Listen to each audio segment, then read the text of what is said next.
People only think about falls after it's happened, and it's too late. I'm Dr. Frank McGeorge, board-certified ER doctor with more than 30 years of experience and medical reporter for WDIV.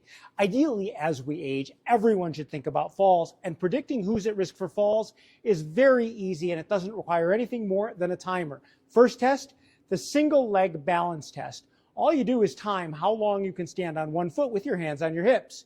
If you cannot do it for more than 5 seconds, you are at an increased risk for falls. And if you cannot do it for more than 10 seconds, there is an increased chance you won't live as long as you like.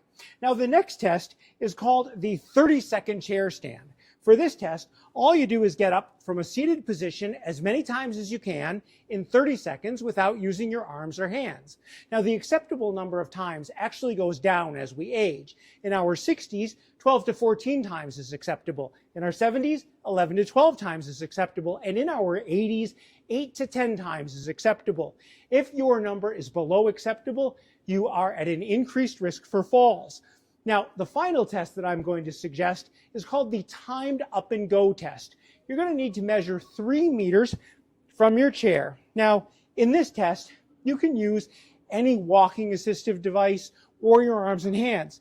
Basically, the deal is you get up from your chair, you walk 10 feet, you stop, you turn around, you walk back, and you sit back down. Now, you should be able to do that within 12 seconds. If it takes longer, you are at an increased risk for falls. Now, a few final things. Because you're testing your risk for a fall, you should have someone standing by you when you do the test in case you do fall. Also, while these tests are very simple, don't stress out if you have trouble with them. There are many different reasons that a person might do poorly. If you don't do well, that's an indication that you do need to see your doctor for a more thorough evaluation. And finally, there are simple instructions for the most standard ways to do these tests published by the CDC, and the links are in my web article published on clickondetroit.com.